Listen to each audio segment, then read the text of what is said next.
Good morning! Hayaka and I were just talking about you.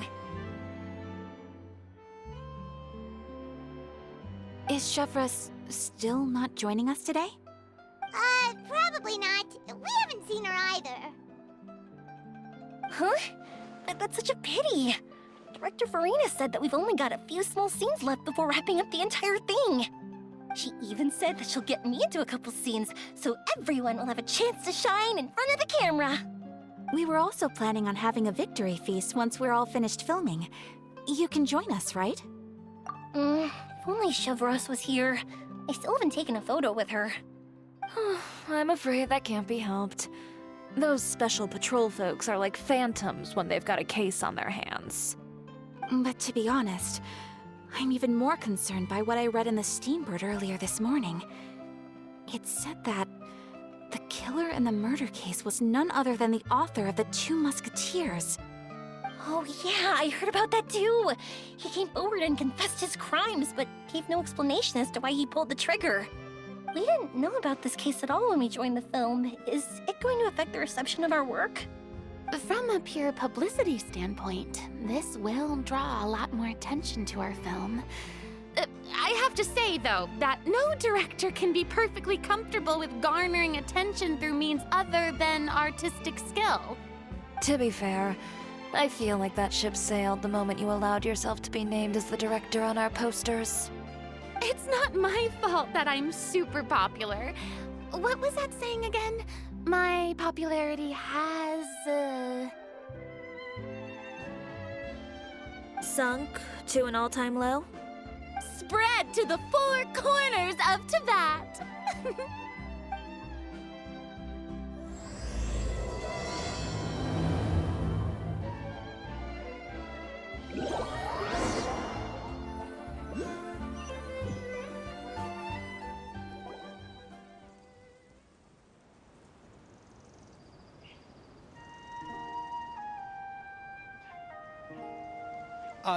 Excuse me, everyone. Xavier! Feels like it's been ages since we last saw you. I've been talking non-stop with the Film Association, and I'm absolutely swamped trying to coordinate the film's marketing. So forgive me for not being around more often, but please believe me when I say that I will make sure everyone's hard work gets the exposure it deserves. Oh, seems like you've been fighting your own battles. Yes, that's one way to put it. Oh, and before we begin the final round of filming, please allow me to finally introduce you to the original investor of our film, Mr. Morris. A pleasure to meet you all. Yes, glad to make your acquaintance, Mr. Morris. We've heard about the issues you've encountered with your financial situation, and genuinely hope that things have taken a turn for the better. Oh, well, the situation has indeed improved somewhat.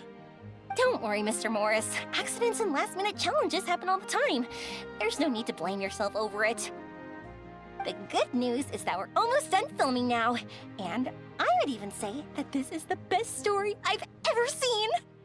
Is that so? I see, that's great news. All right, now that we've gotten all the pleasantries out of the way, let's get this show on the road. We'll mostly be filming typical people and scenery from the streets today to improve the sense of environmental ambiance in some parts of the film. Oh, and there'll be a cameo for Mr. Kamisato and Miss Yoimiya as well. They'll be used to show outsider perspectives on the fates of the Two Musketeers.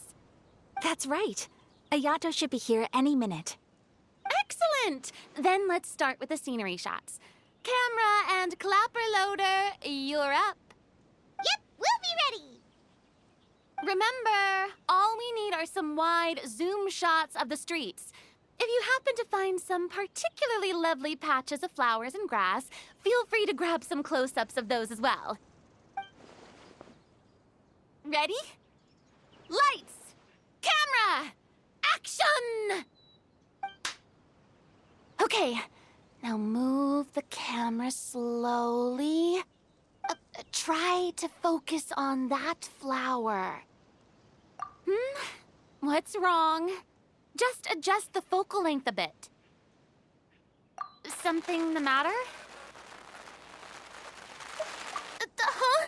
But wasn't it working fine for all the days before?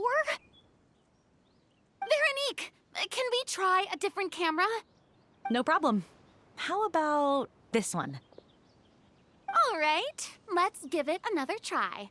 Lights, camera, action!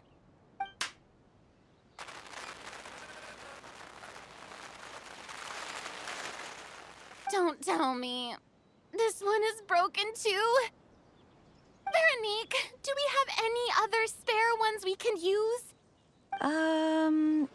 I'm afraid we only brought these two today. What? Then go find a workshop to get them repaired right away. Oh, and you too, Bono. Go find our spare camera in the warehouse and bring it back to the set. On it. Greetings, everyone. My apologies for the delay. Is something the matter, Ayaka? It seems like there are some issues with the filming equipment today. We're stuck for the moment. I see. Well, let's not just stand here twiddling our thumbs. Actors, to the makeup booth. We'll start on the next scene as soon as we get a working camera. The people at the workshop told me that the part which holds the lens in place seemed to have fallen off. That's super strange. It was perfectly fine just yesterday. Well, no time to dwell on that now. Let's get back to filming. Ahem! Quiet on set! Places, everyone! Lights! Camera! Action! By the way, have you heard about that recent murder case? Yes, I have. It seems that they've caused quite the commotion in the city. I heard that the chief of the guards is so mad about not catching the culprit that he's about to explode. Oh? I find that quite hard to imagine, considering how he already looks most days. Director, we have a problem. Oh, we're in the middle of a take! Couldn't you wait until we wrapped up this scene? No, Director, our film, all the finalized film that we've been keeping in the case has disappeared. Oh, wait, well, what did you say? Mr. Bono, please take me to where the film was kept right away. I'm coming too. No, Yoimiya, you have to stay here. Oh. Okay, listen up. Everyone who's not working on this current scene can go with Bono to look for the film. Everyone else, stay put and wrap up the scene. Unbelievable. How could all these problems happen in just one day? We're back. How did it go? Did you find the film? We found it in the sewers. Huh? In the sewers? Is the film still okay? We discovered it just in time, so we should still be able to salvage it. The others are checking now to see if we lost any specific scenes. You scared me for a moment there. I nearly thought we had lost everything. I really don't want to experience that feeling of despair again. Okay, but who could have stolen the film and dumped it there? Could it be some competitors working on other films? But if they wanted to harass us, why wait until the last day? Okay, we don't have time to really look into it right now. Let's strike while the iron is still hot and wrap this thing up once and for all. Yeah, let's finish it.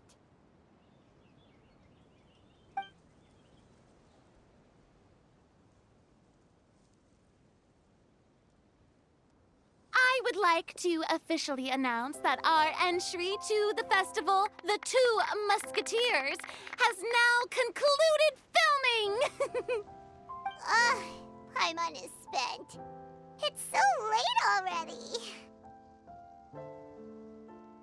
Even though the filming process proved to be extremely challenging, everyone provided valuable and unique contributions to the final product.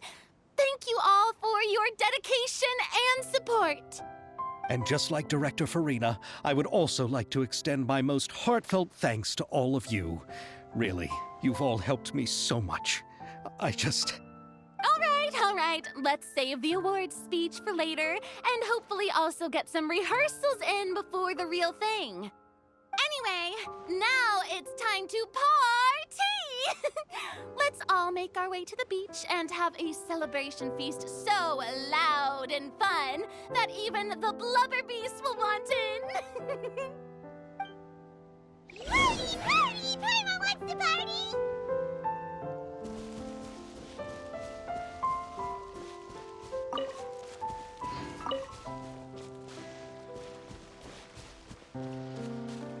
Whoa, this place is hopping. Everyone's finally getting to relax after wrapping up the film. Have you ever seen a fireworks show, Mr. Morris? It's pretty amazing. I'm afraid I haven't, but I'll take your word for it.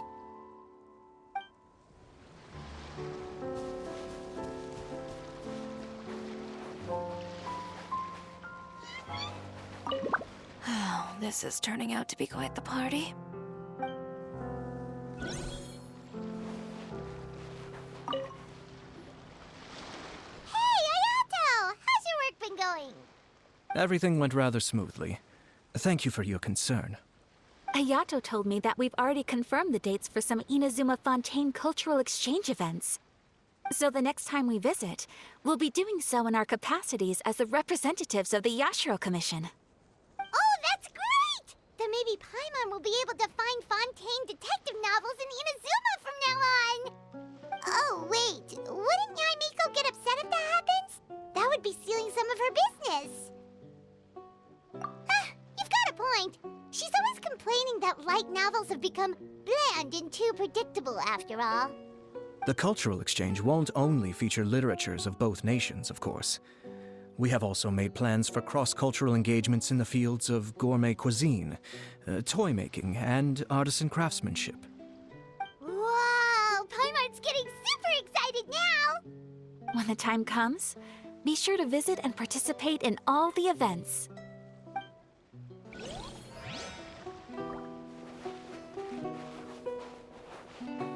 I was thinking, if this film turns out to be a success, could I ask the two of you to stay and be a part of my crew? Of course, I'll definitely increase the pay for next time. I'd be more than happy to, Mr. Xavier. Thank you for the offer, Mr. Xavier. But I've made some plans to go on a journey to the other nations once the festival is over. Is that so? Well, then in that case, bon voyage, Miss Veronique. Please feel free to get in touch once you've returned to Fontaine.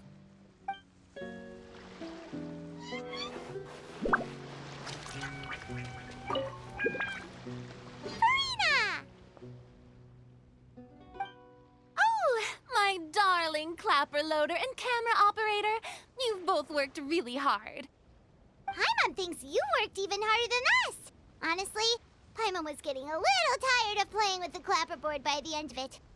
Worst of all, Paimon started having dreams of you shouting, "Lights, camera, action!" into Paimon's ears. The actual dream can't even start until you've yelled that. Hey, if anything, shouldn't I be more grand and delightful in your dreams? We've been through so much together, and that's how your brain remembers me? That's not Paimon's fault. We've just used the clapperboard too much lately. Anyway, what's most important is that we wrapped the film. I'm pretty confident that we'll take first prize. Hey, no need to mention the official name. Wait, now that you mention it, if we did win the prize, would Farina just get a statue of herself? Come on, I don't need that kind of attention. Xavier can accept the reward on our behalf. But just imagine! Farina accepting the Farina Award and holding a Farina statue.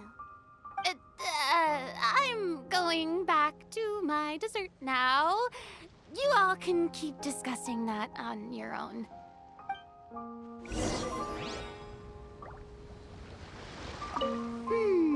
What kind of dessert should I try next?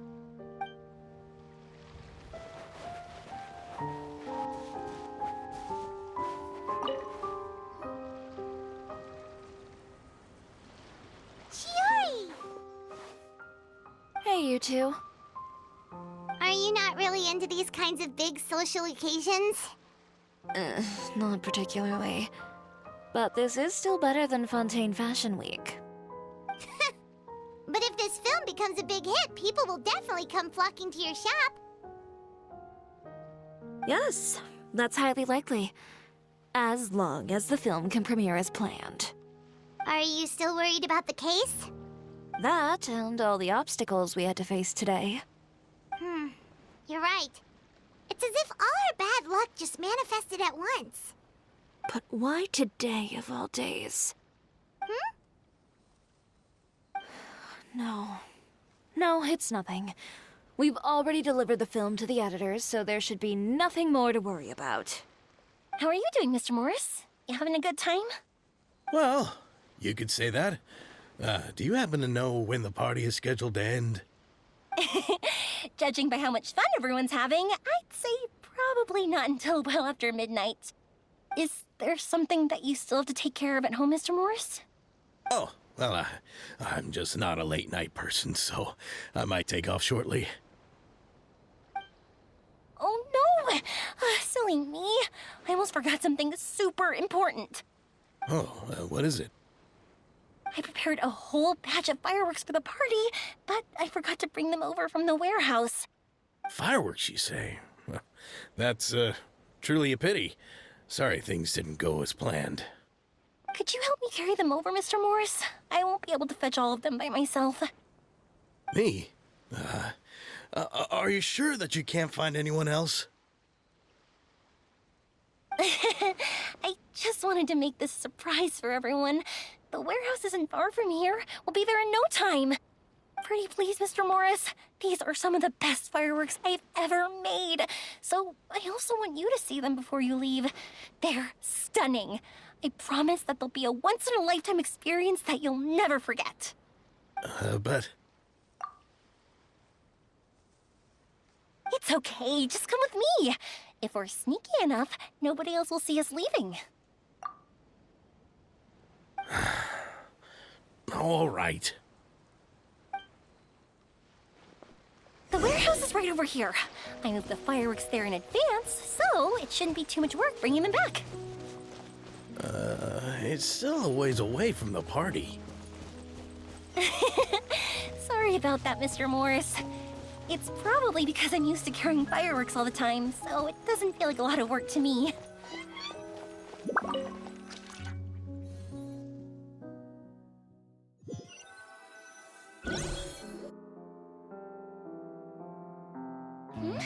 It's dark in here.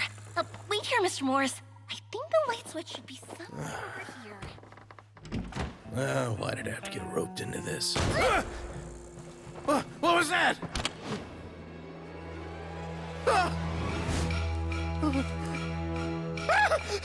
Who's there? Get me out! Get me out of here!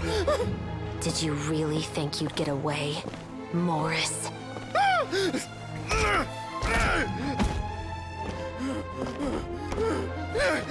You've got the wrong guy. It wasn't me. I'm not the killer. You know, Eliza died a far more heroic death than this.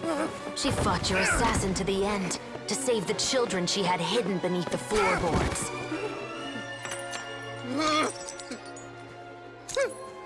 That is Eliza's pendant. The one with a photo of you two inside. The one you gave her. Ring any bells? It's a fake! It has to be! There's no way! No way your assassin didn't destroy it, you mean?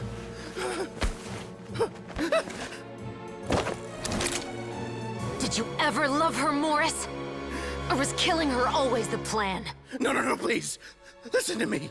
I told Eliza to keep us a secret. I paid her plenty for her silence. I never thought she'd keep the child. Everything was gonna come out, and I had no choice. She'd force my hand. No! I'm begging you.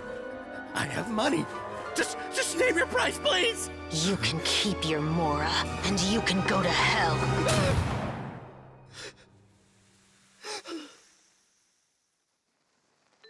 I'm Captain Shovraz of the Special Patrol. Morris, you're under arrest for Eliza's murder. Huh? Hmm?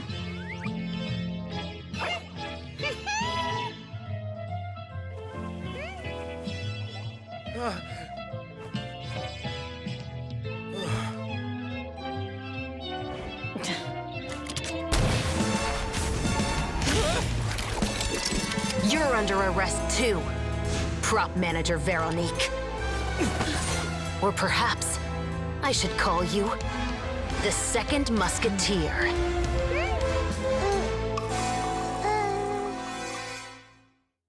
Wait, what's going on? This wasn't in the script. Drop the gun, Veronique. Why? Why would you keep me from exacting revenge on this heartless monster? Drop your weapon. This is my final warning.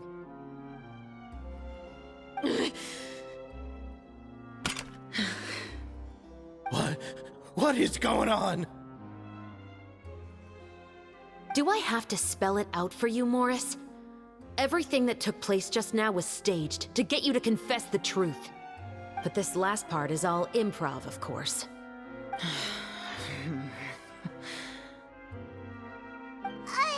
Shivras, you told us you wanted us to help you stage a play. You never said anything about the Second Musketeer.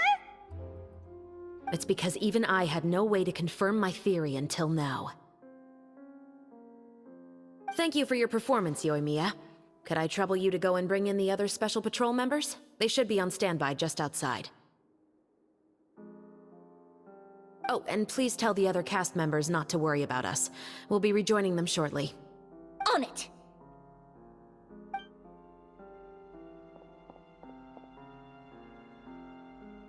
So what do you think, Morris? Care to talk about what happened 20 years ago? My patience is limited, you know. Don't force me to take you back to the interrogation room. I'd wager that you wouldn't last for more than a minute in there. With the recording we made, you have no chance of winning in court. Cooperating with us now is the most practical move. All right. I'll talk. I hired an assassin to murder Eliza. She once worked as a maid on my family's estate. She was very beautiful, and after some time I fell for her. We kept our relationship a secret and carried out an affair for some time, but it wasn't long before she became pregnant. And if my parents ever found out, they would have stripped me of my inheritance and status, driven me out of my home. I also didn't expect Eliza to insist on bringing the pregnancy to term. She even asked me to leave my family and travel far, far away with her. She believed that you were truly in love with her. I didn't have a choice. I gave her a large sum of Mora, told her to leave the family and to get rid of the baby. But then years later, she sent me a letter. There were photos of 2 children, and she even asked if I could find some time to visit them. Huh? 2 children? Paimon thought Baptiste was the only... you mean... Even if she had the children against your will, you could have just ignored the letter entirely. Why kill her? I had just gotten engaged to be married to an heiress from another wealthy family. So if anyone were to find out about Eliza, my life would be completely ruined. I didn't have a choice. No. You always had a choice. You just made the wrong choice. Again. Do you know how it feels to watch your mother be killed right in front of you? My brother and I were hardly even school age yet. We were hidden beneath the floorboards, grasping each other's hands like a lifeline. We were so terrified that we didn't even know we could ever take a breath. All we could do was to watch Mother try to fight back, and then collapse to the floor. Even after the assassin left, we were still too terrified to leave our hiding spot. We thought that he might come back. It was only until the next evening, when we finally climbed out, and gathered around our mother. But she had already become cold and stiff to the touch. You made up your mind right then and there to bring this case to light. Not only that, we resolved to get our revenge. And that's why you became the Musketeers. No, that's why I became a musketeer. The man from before was also killed by me. My brother had nothing to do with it. I figured as much. You did? I once told these two that he didn't look like a killer to me. His confession from that night also rubbed me the wrong way. I think what really tipped me off was, how could I not feel a sense of regret in him? Huh? He confessed faster than any criminal I've ever met, but he didn't say a single word about you. He insisted that he was the sole perpetrator in the case. But after the questioning ended, I disassembled the musket we dug up from his backyard, put it in front of him, and told him to reassemble it. Wanna guess how far he got? He had no idea where to even start. He's never touched a gun in his life. Based on that, I determined that he was not acting alone. He only surrendered himself to draw our attention and create a moment of opportunity for his partner. So, I decided to play along. And as expected, the second musketeer followed us without hesitation once she saw Morris get separated from the rest of the cast. Besides, why else would he call the novel The Two Musketeers? But how did you know it was Veronique? I figured it out the moment Baptiste told me his father's name. That so-called financial crisis was all just a ruse. He just wanted to sign up as the investor and then leave the film without any source of funding. After all, he has a vested interest in minimizing the reach of this story. It's really just the same thing as what he did to Eliza all those years ago. Human scum. But then Xavier pulled out all the stops and got the film made against all odds. Morris couldn't have that. With the killer in custody, he figured it was safe to act. And so he came to visit the set today, just as I expected. Wait, so you were behind all those mishaps today?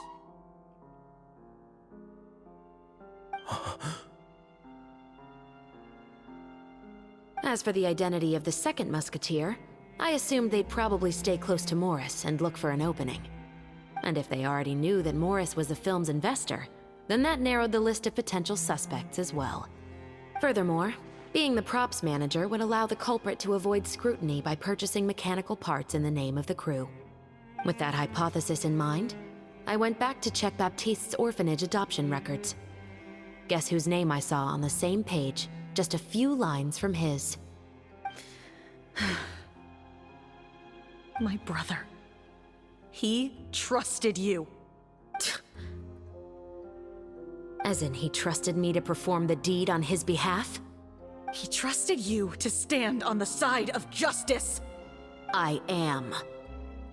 I thought you could do it as well. Oh, the look on your face when you told him to go to hell. I really thought you'd put a bullet in his brain. You know what he has done. Are you telling me that you'd rather see him spend the rest of his life living like a king in the fortress of Meripede? I will never be able to forget the feeling of my mother's cold, lifeless hands. And you would call this ending fair? Is this what you call justice? I won't lie, Veronique. I did hesitate when your brother first told me about the truth. I wondered. I agonized over whether I should really put a bullet in his head. So why don't you? Because that should never be how justice is carried out in this world. Perhaps, to you, justice is simply reciprocated. An eye for an eye, and a life for a life. But everyone has their own understanding of justice. If everyone were to pursue their own definition of it, there would be no more order in this world. Today, you'll kill Morris, and tomorrow, his children may come for you. The world cannot render judgments based on a desire for revenge. That will only lead to a cycle of revenge, as well as the destruction of order and civilized society. Fontaine is founded on a set of laws and a standardized code of justice. That is why we are the nation of justice. But with all that said, I will promise you this. Morris will not lead a cushy life in the fortress of Meripede. Chevros, the rest of the Special Patrol is here. Thank you so much, Yoimiya. Letelier, Terena, please take them away.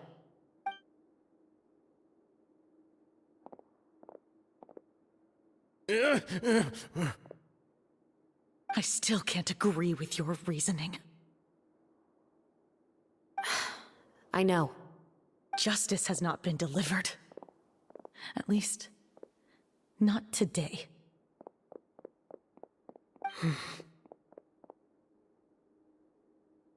Chevros. Let's go. We should give an explanation to the crew. Thank you for your concern. I'm fine. I'm just thinking about the things in life that have driven people to take justice into their own hands.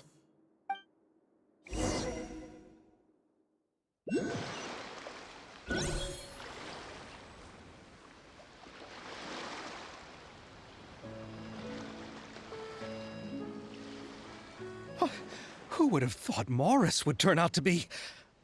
I'm at a loss of words. How could he have done something like this? I'm just glad that you're all safe and sound. Who knew that such a labyrinth of cases would be behind this story? Well, what should we do now? We have a finished film, of course, but should we still go ahead with the premiere? What do you mean? Shouldn't you be even more motivated to spread the word now that you've learned the truth? Chiori is right. I'd also like more people to see this story for themselves.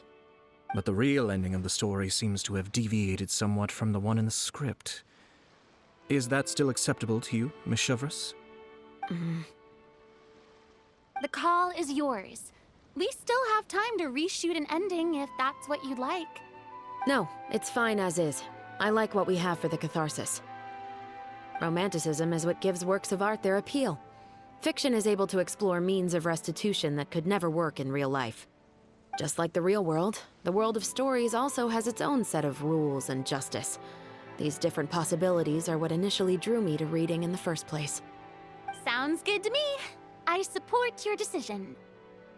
What about Veronique? Will she be okay? She will soon face her judgment alongside her brother and Morris. If I had to guess, they'll probably all be sent to the fortress of Meripede. I'll make sure to give Risley a heads up about it. Oh, you mean that kind of heads up? Exactly. Ahem. All right, then the matter's settled. Now that everything's been taken care of, there's no reason for us to keep looking all gloomy and grumpy. Let's get back to the feast and enjoy each other's company. We'll be starting the post-production process tomorrow.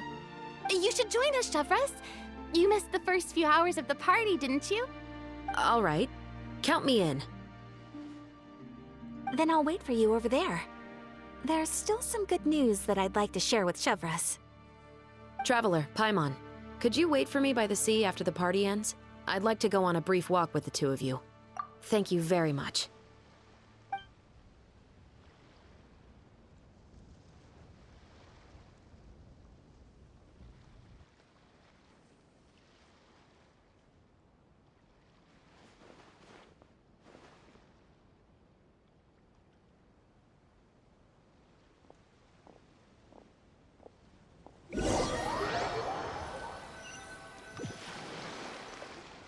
Sorry for the wait.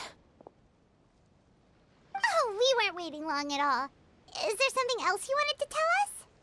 No, I don't have anything new to share. I just felt that since you were my investigation partners, I should have another conversation with the two of you.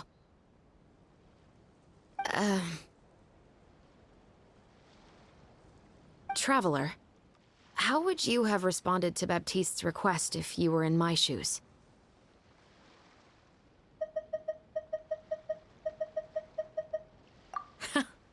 Just like the protagonist of the story, huh?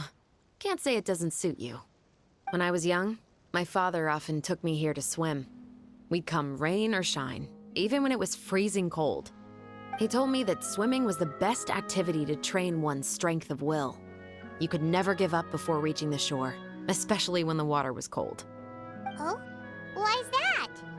Because the moment you give up would be the moment you die. At that point, I still hadn't received my vision.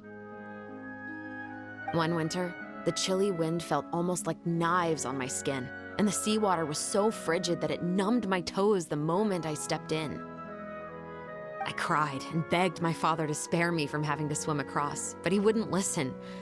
He used to be a member of the Special Patrol as well. You could say it was his way of educating his children. That sounds awful. When he saw that I wouldn't stop crying, he just picked me up and tossed me into the icy water. The bone-chilling cold took away my senses. I couldn't feel anything but fear and rage. I waited for my father to save me, but one look and I knew he'd already started swimming for the opposite shore. I realized that if I were to give up, I really would die right then and there. I used all of my strength to try and catch up to my father. Those few minutes felt longer than my whole life up until that point. I did, however, make it to the other side. I've never felt afraid about anything in my life after that, nor have I ever cried again. That way of teaching would have never worked on Paimon. Yeah, I don't think that was the right method for anyone. It's just that, working now as I am in the pursuit of justice, I still sometimes feel like I've been tossed into that winter sea all over again. The anger and the helplessness. Chevreuse. But the worse I feel, the more I know to never give up. The alternative would be to forever lose myself among the waves. Anyway, how about a race? Neither of us will drown, but we can still see who swims faster. You guys go ahead! Paimon will grab the clapperboard to mark the start of the race.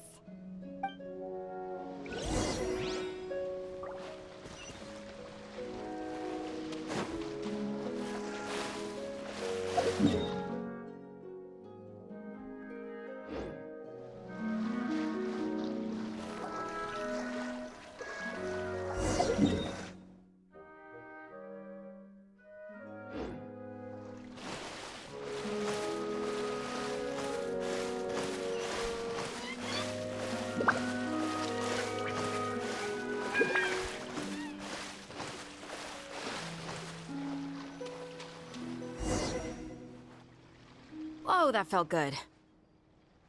You were so fast in the water, Chevreuse. You were swimming even faster than Paimon can fly. So, about the Special Patrol, did you join because of your dad? Partly, but I'd say I was more inspired by the heroes I read about in stories growing up. Oh, so it's due to your love of stories. Of course, it was only after I joined the Special Patrol that I learned that truth is often stranger than fiction. Come on, let's walk a bit more.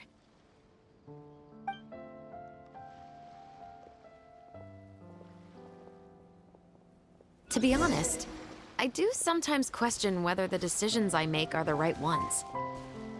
But I know that no matter what, I must keep swimming. Because the only thing I've got my eyes on is the shore in the distance.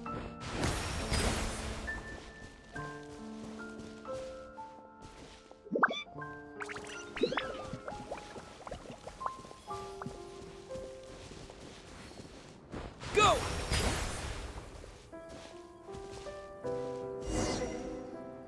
Thank you for coming on this walk with me. I feel a lot better after getting all that off my chest. Huh. We're nearly back at Baptiste's house. Huh, you're right. I didn't realize we were so close. He really did plant a lot of flowers. It's just like how he described it in the story. Huh? Wait. Paimon, Traveler, look! The rainbow roses in the garden. They're in full bloom now.